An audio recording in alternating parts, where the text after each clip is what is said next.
So imagine that you're in a car. Imagine that you're in a car and you're turning left, going around a circular corner. What is the direction of the acceleration and what is the direction of the force that acts upon you? This is what I said was the key thing I wanted you to come out of the last lesson with. What is the direction of the acceleration? Inwards. So I would say yes, yes, no, no. What is the direction of the net force? Inwards. Why? Because you're accelerating inwards.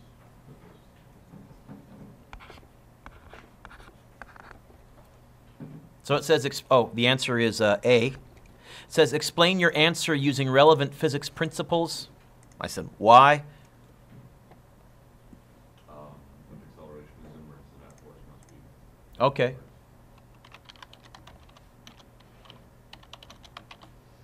Newton's first. If you have an acceleration inwards, that must be the direction of your net force. What that means is this, Sanj, remember all of our winner minus loser tug of war dealing? We can adapt that to this. It's going to be winner minus loser equals circular force. Circular force, because your net force is going to be pointing towards the center. In fact, this force pointing towards the center has a special name. In Latin, the word centripetal means towards, pedal, the center, century. And so we call this centripetal force, center-seeking, center-pointing force. So when an object is moving in circular motion, it has an inwards, it has a centripetal acceleration. By Newton's second law, that should be by Newton's first law, there must be an unbalanced force in the same direction. So an object moving in a circle must have a centripetal inwards net force. Some like to use the following notation. In fact, I will. Instead of generic A for acceleration, as soon as I'm moving in a circle, I call it A with a subscript C for centripetal, or you can just remember for circular. Instead of F for F net, I use FC for centripetal, and again, or you can remember circular. The subscript C technically means centripetal, but you can call it center, you can call it circular. There's lots of words that begin with C that are important for us to remember. And here's the key. In our winner minus loser approach, when we draw our free body diagrams, the centripetal force will always be the net force. And I don't know if you remember, F net never appeared on a free body diagram ever. We never actually on a free body diagram wrote F net. We wrote all the other forces and the sum of them, the vector sum, equaled F net, and that showed up in our equation. What does that mean? If you're moving in a circle, FC will never actually appear on a free body diagram. Don't you dare write FC on a free body diagram. It's going to be the vector sum of all of our forces. Say what? It's much clearer if we do an example. Put your pencils down. So let's look at a specific example. A car is approaching a circular turn. Hey, we're moving in a circle. With a radius of 60 meters, if the coefficient of friction between the car and the pavement is 0.45, what's the maximum speed that the car can safely travel through the turn?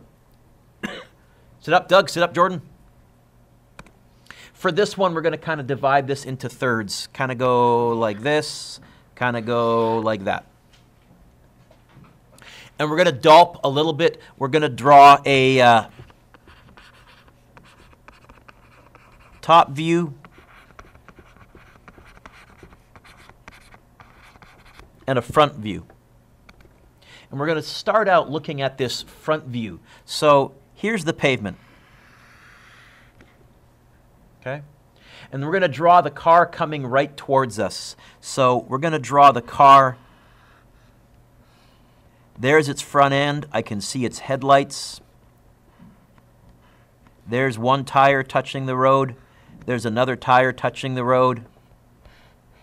There's the top of the car. It's coming right towards us.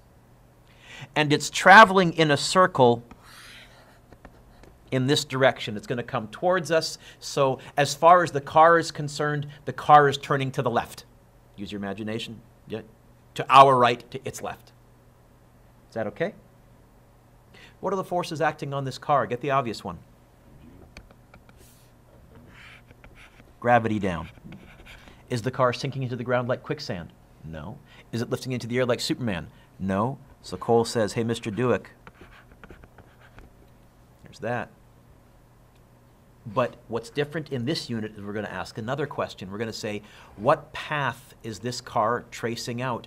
This car is traveling in a, begins with the letter C, circle. So where must the net force be pointing? Toward the?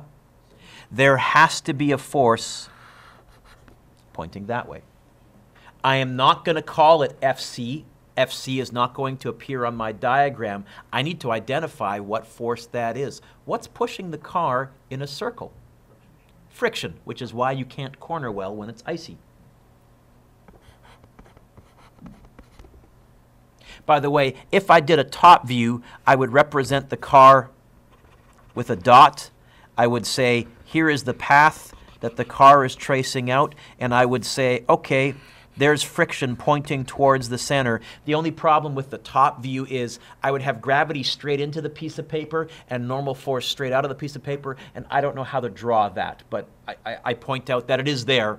Sometimes they'll give you a lovely three-dimensional picture, and so something like, I dug one up later on, I think, that we'll look at. It's like something like this where it's kind of 3D and it's easier to show what's vertical, what's horizontal. I can't draw those to save my life. So usually I draw a front view. In fact, I won't draw the car again. I'll represent it with a dot. Wouldn't there also be a friction force? Don't be talking about no centrifugal, mythical, non-existent force. No, like opposite of the force applied? There is no applied force. Do you see an F applied anywhere on here? Do you see an F applied anywhere on here? There is no applied force. I'm telling you, there is no applied force. Now, come back to that in a second. Vertically, who's winning? Vertically, who's winning? It's a trick question. It's a tie. Horizontally, who's winning? So now I can get to my equation. The equation is going to be friction equals. Now, when we were in a nice straight line, we wrote this. Don't write this down. Are we in a nice straight line? What shape are we tracing out? Write that down. Now we plan our attack. First of all, friction is what times what?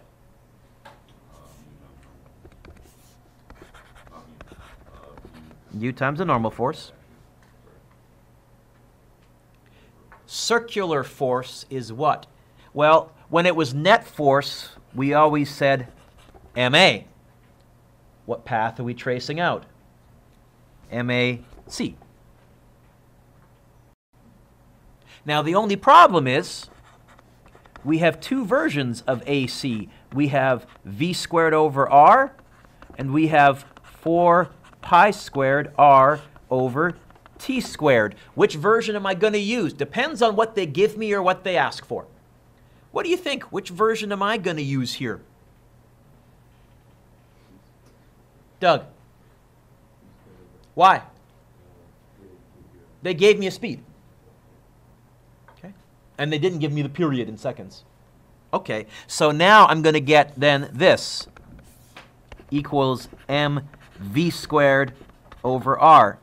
Oh, mu, I don't know the normal force. Oh, but look. I know another force the same size as a normal force. What?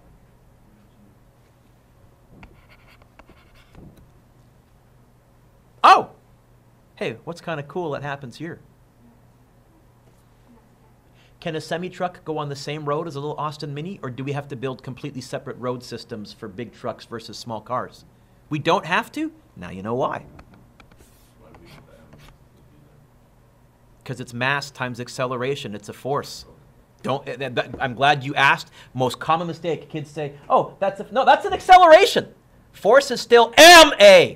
And the number of times I'll see kids forget to write the m drives me crazy, and I'm not sure why. So I'm trying to go very step by step here. Was there an ma right there, Cole? Yeah. The m dropped down, the a dropped down.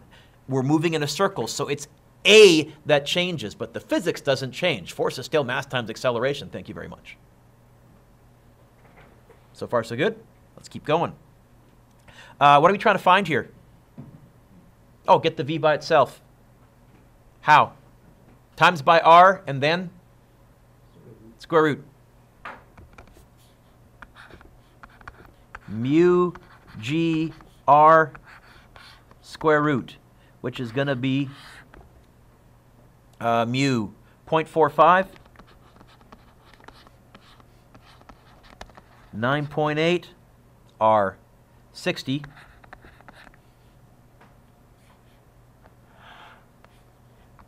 equals what?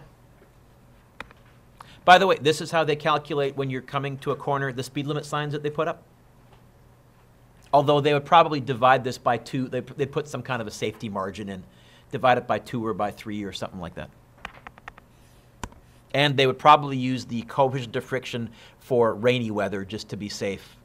0.45. I don't think you get a 0.45 in rainy weather. But here's the theory.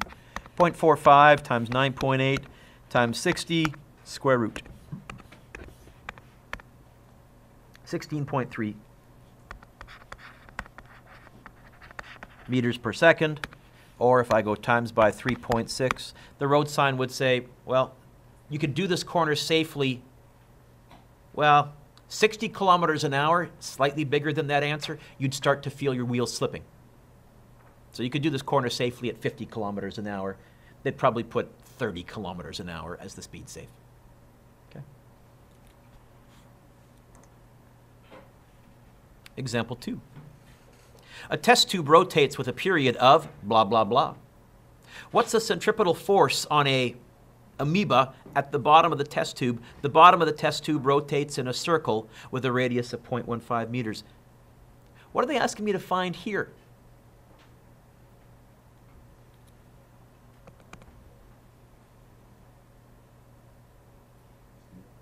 FC. This is very similar to, in the forces unit, if they ever asked me to find, don't write this down, F net, we just said, hey, don't need to go winner minus loser, don't need to go all fancy. F net is just MA. You know what? If they're asking me to find, write this down, please. If they're asking me to find FC, that's going to be MAC. Don't forget the M.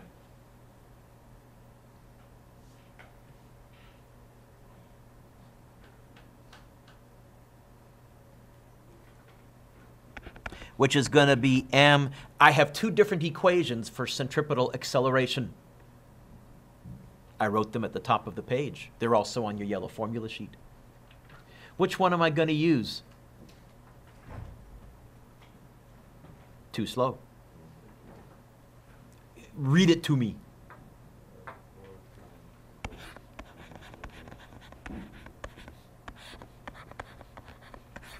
Why that one? Because they gave me the period in the question. And now it is plug and chug. You want to find the force on this amoeba? Okay. It's going to be the mass, 1.8 times 10 to the negative 9 times 4 pi squared 0.15 all over 9.9 times 10 to the negative 4 seconds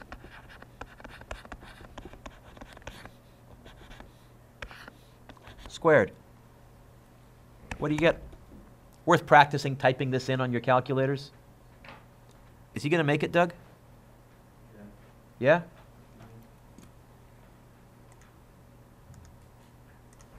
Let's see here.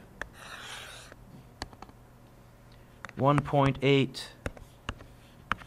times 4 pi squared times 0.15 divided by 9.9 scientific notation, negative 4 all squared. Do you get 0.01087, that there? Yep. 1.09 times 10 to the negative 2 newtons, which may not seem like much, but look at the mass of that amoeba. It's undergoing a pretty huge acceleration. In fact, this is probably tearing apart the amoeba. Okay? It's liquefying it, probably. Turn the page.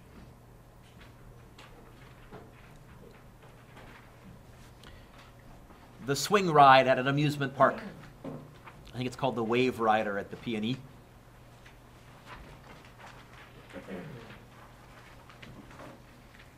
An empty swing on an amusement park ride has a mass of 10 kilograms. Gotcha. If the swing has a kinetic energy of 460 joules, what is the centripetal force on the swing? What's this question asking me to find? You know what? If it just wants centripetal force, I don't need to go all free-bodied. That's like finding F net. I don't need to go all funky because it's actually asking for the net force. I can jump straight to FC, which is going to be MAC.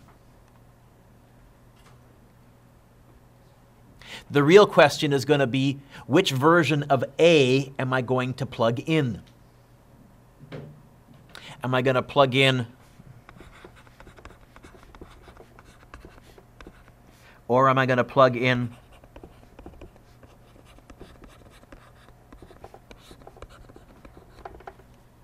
well, this one's a little less obvious. In this one, they didn't give me the period or the speed. What did they give me? Kinetic energy. Hey, what does that help me find? Speed. You know what? I think I'm going to use this. I think I'm going to say, okay, FC equals mv squared over r, and now I'm going to press pause. Now I'm also going to say, they also told me that the kinetic energy equals 460. And I know that the kinetic energy is a half mv squared. Let's get the v by itself. How would I get the v by itself? What would I do with the 2? Move it.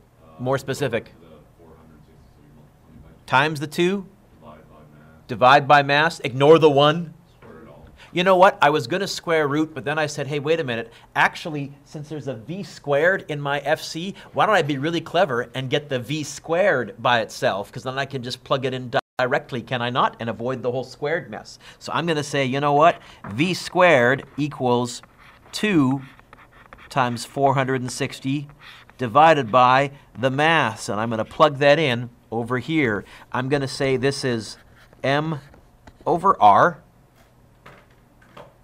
And instead of v squared, I'm going to say that's 2 times 460 over the mass. I don't need to square it because I subbed a v squared in for a v squared. Oh!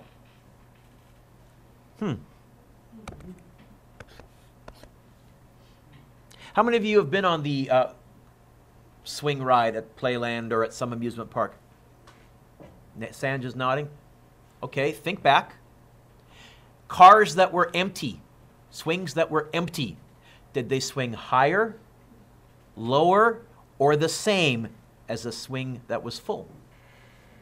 And I'll give you a hint. The answer is in front of you here. Why the same? Turns out what happens here. Yeah, who knew? Next time you're on there, go check it out. The empty cars don't swing up way, way, way, way higher. They don't swing way, way, way. They stay right in front of you. There's a small difference because of the air resistance that you provide in the car. You'll be probably a couple of degrees lower in terms of the angle that your swing forms, but it's barely noticeable. It's noticeable. Pardon me? It's noticeable. I beg to differ. We'll find out in May, won't we? Okay. I've already booked the trip.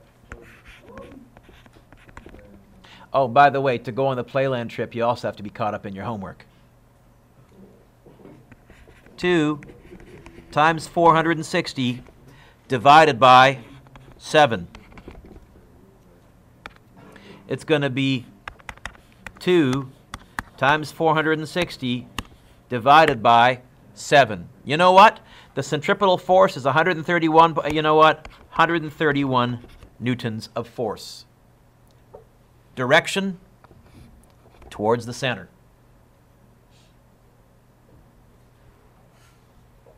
Towards the center.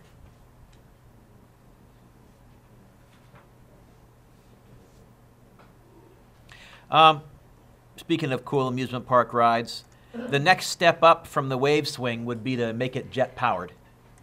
Hey, let's kick it up a notch. I like this question. I like this question. I like this question. Example 4.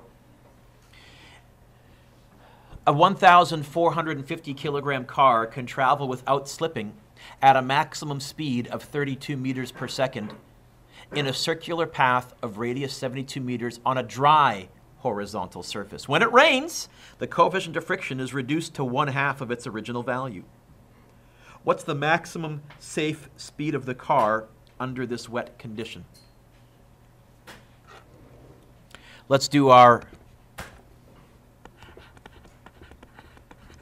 front view of the car. Here's the car. I'm not going to draw the car this time. I'm going to do my free body diagram and represent the car with a dot. What are the forces acting on the car? Get the obvious one. Gravity. Oh, and let's pretend that the center of the circle is here and we're going around it that way. So we're turning, again, left. You can set up your diagrams with it turning right. I just, for some reason, traditionally have it pointing to the right of the page, which means turning to the car's left. Gravity, Doug said. I agree. What else? Normal force. What path is this car tracing out? A circle. So where must there be a net force also pointing? Toward the center. What force is that? Don't call it FC. FC is not going to appear on my free body diagram, ever. Huh? Friction. So if I hear you correctly, Doug, and I think I do, what you're saying is friction equals F. Now, it's winner minus loser. There is no loser horizontal. Vertically, it's a tie, yes, Till, but horizontally, no loser. And in 2 units ago, when we were doing forces in a straight line, it would have been F net, it would have been MA. This time it's FC, which is going to be MAC. Don't forget the M. Friction is what times what? U times the normal force. I don't know the normal force. Oh, but look. I know the force is the same size as the normal force.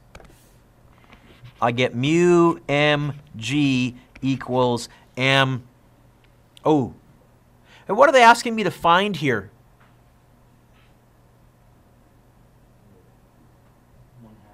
What are they asking me to find here?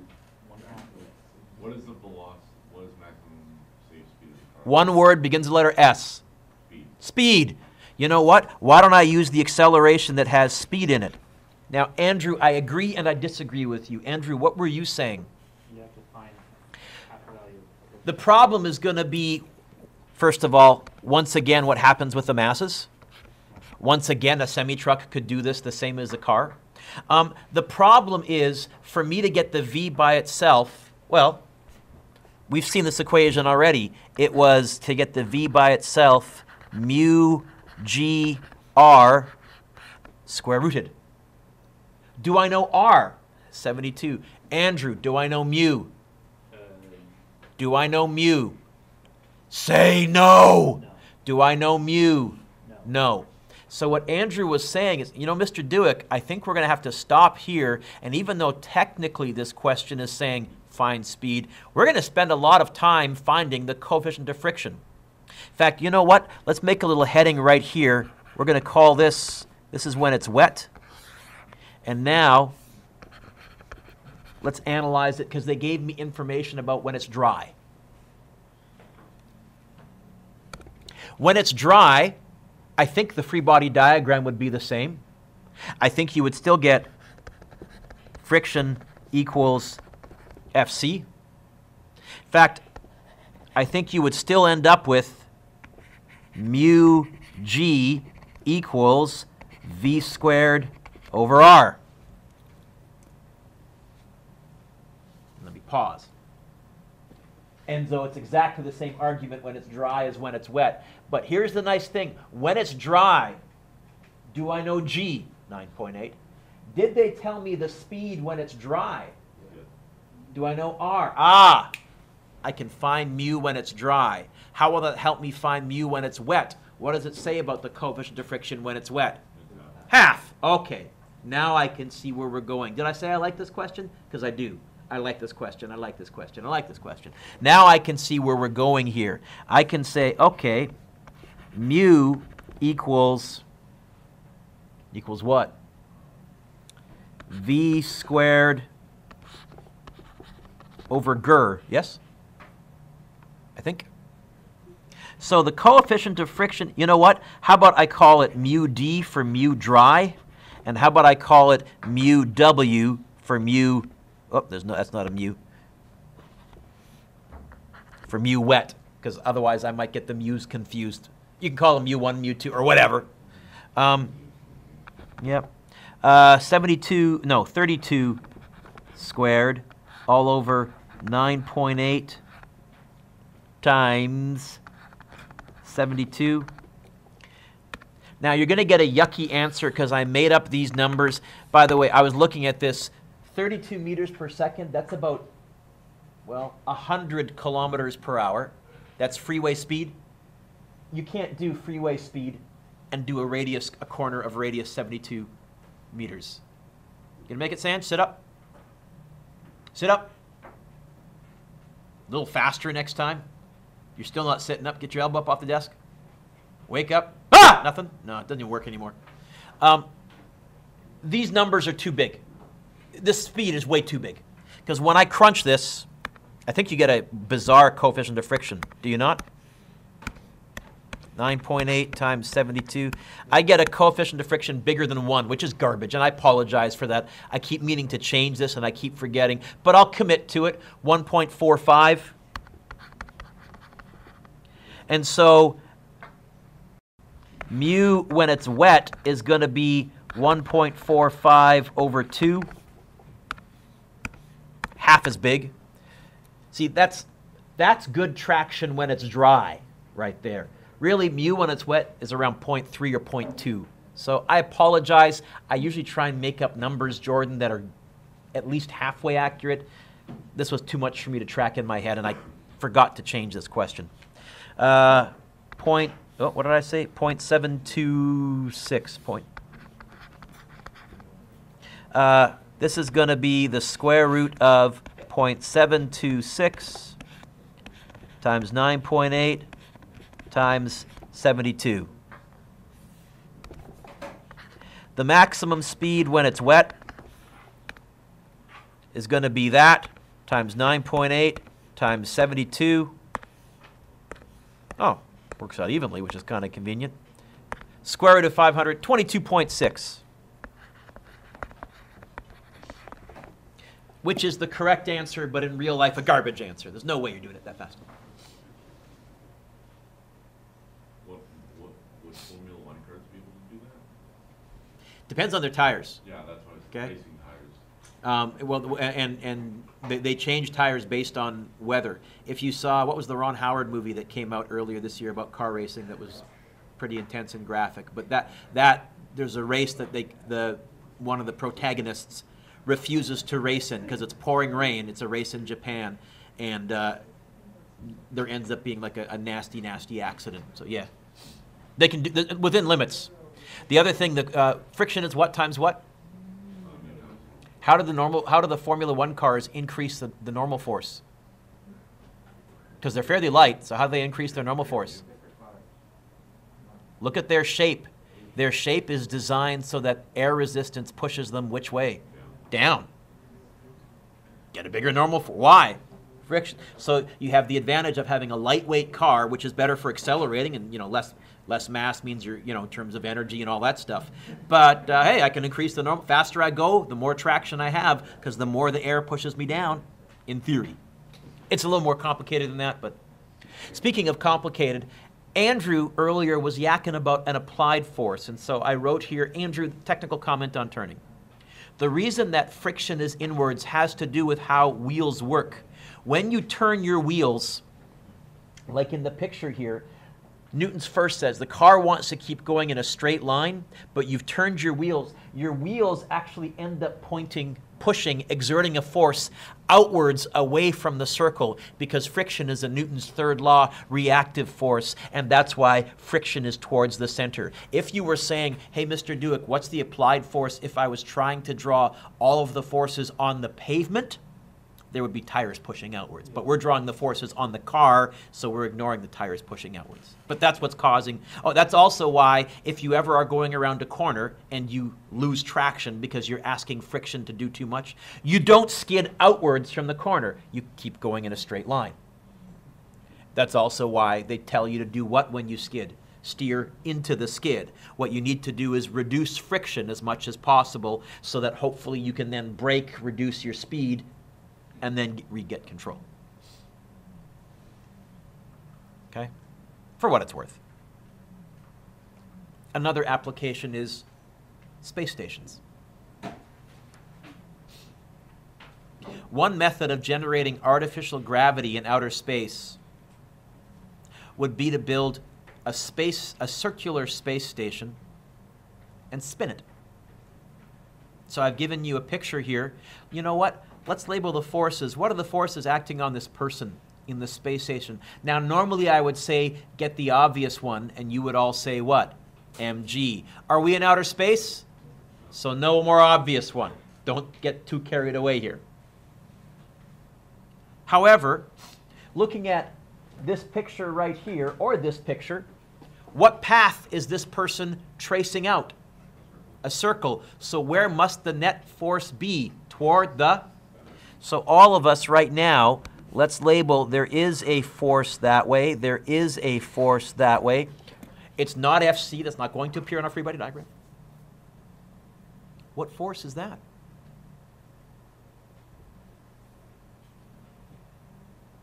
What's pushing? What? Doug, loudly with authority and pride in your voice. It's the floor pushing him in a circle, or the wall, because really floor, wall is interchangeable in outer space. It's whatever you're standing on, I suspect you call the floor. Whatever you're leaning against, I suspect you call the wall. It's the normal force. Which is what most of you think of as your weight anyhow. So we can create a fake or an artificial gravity by spinning a space station. So let's start off with a really small space station, radius 5.2 meters. You know what? The space station has a diameter about my room, because my room's about 10 meters wide, long, roughly. So 5.2 meters, the radius is about half here. What would the period of rotation need to be if we wanted to have 80% of gravity? Okay, you know what? We have the same free body diagram as up here. What are the forces acting on this astronaut? Only one. Which force? Normal force. Who's winning? It's a trick question. Okay.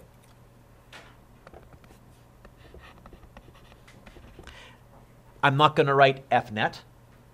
What path are we tracing out? A circle. So it's going to be not MA, but MAC.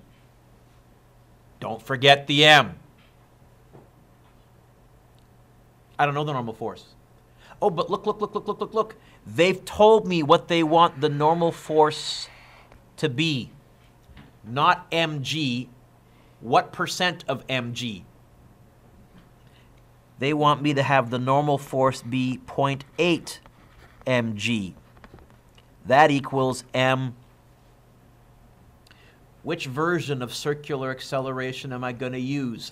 Read the question. Did they give me, or are they mentioning the speed, or did they give me, or are they mentioning the period? Period. So which version is that one? 4 pi squared r over t squared. Oh, what do you notice happens here? So would this work if you were a child on the space station as well as a grown-up on the space station? You'd still feel 80% of gravity? Okay. That's helpful if we ever do build colonies in outer space. And what's this question want me to get by itself? What's this question want me to find? Period. What letter in all there is the period? The big T. Where is the capital T right now? On the bottom. You know what? I want to move it to the top first. So I think what I'm going to do is I'm going to move it up to there. At the same time, I'm going to move the 0.8 and the G down to there. Remember, Jordan's stuff moves diagonally? I showed you that at the beginning of the year. This was the equation that I really showed you that trick for, because you're going to be dealing with an equation like this where it's a big ugly fraction versus a big ugly fraction. Relax. Just move stuff diagonally across the equal sign. You'll get this. T squared equals 4 pi squared r over 80% of 9.8. Oh, that's T squared square root. Okay. What should the period of rotation of this space station be if we're designing it? 4 pi squared 5.2 meters divided by 80% of gravity.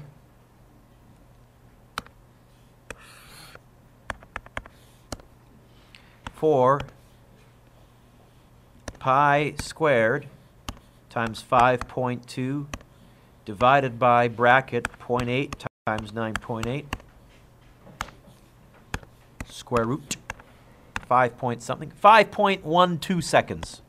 This space station should rotate every 5.12 seconds. If we do that, you'll have not Earth's gravitational field, but 80% of Earth's gravitational field.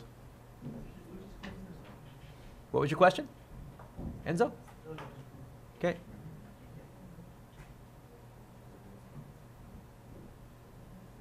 By the way, if we built a bigger space station so that R was bigger, would the period of rotation get bigger or smaller?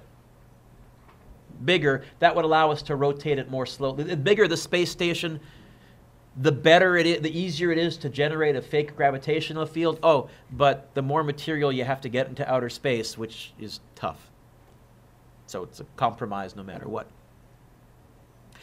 Sanj, if I wanted to, I could actually find out what the period of rotation needs to be to get all of Earth's gravitational field. I would just chuck the 80%. I would just have a 9.8. I could find out what the period needs to be.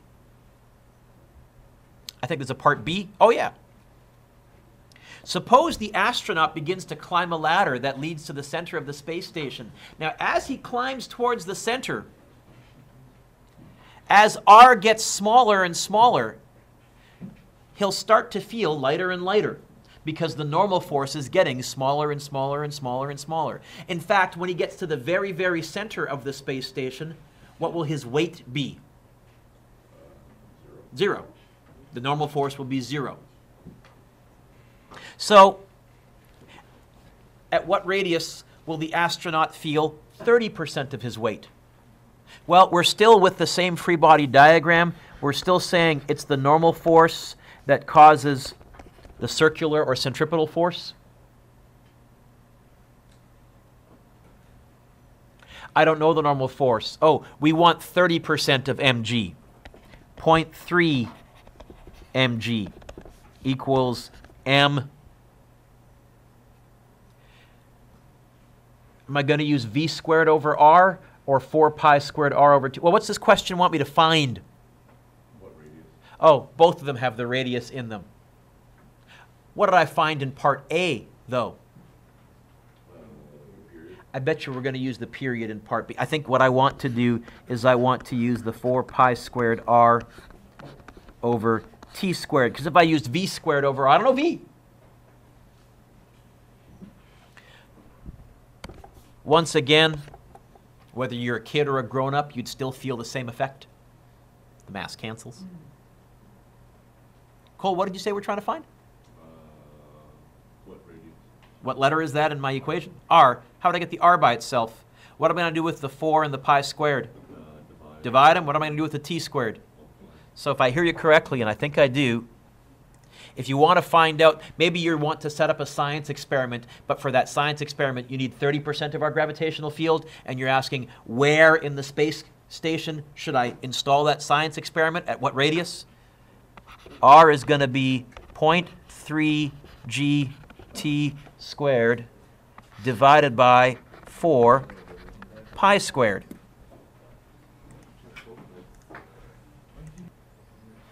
So, at what radius?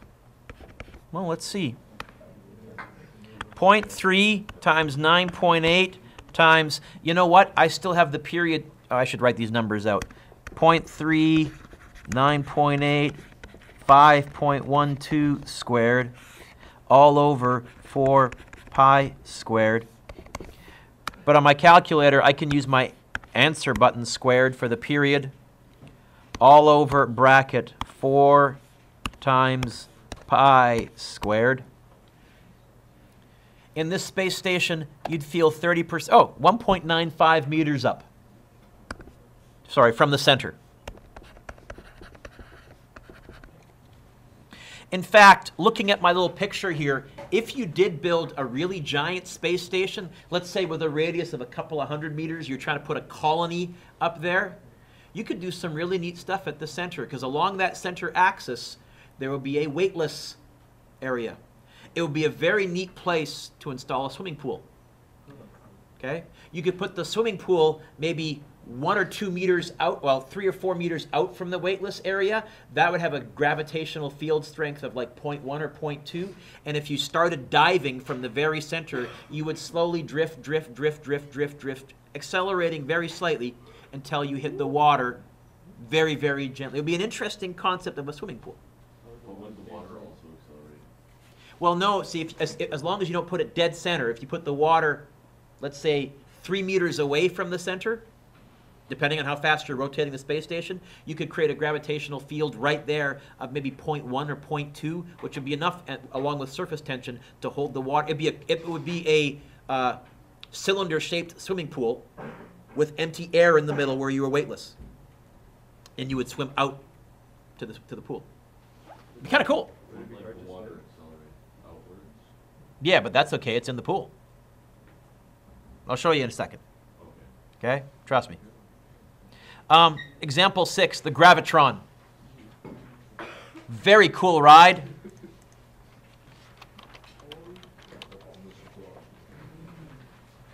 We're going to temporarily pause here. However, I'm going to give you some questions that you're capable of doing right now. Don't hand them in, because I'm going to give you more in a sec when I see you on Thursday. But right now, if you look at the homework, you are very capable of doing number 1, number 2, and number 3, number 4. So 1, 2, 3, 4. You're capable of doing number 8, 10, 11, and 13. 1, 2, 3, 4, 8, 10, 11, 13. But I got a couple of cool videos I'd like to show you. 1, 2, 3, 4.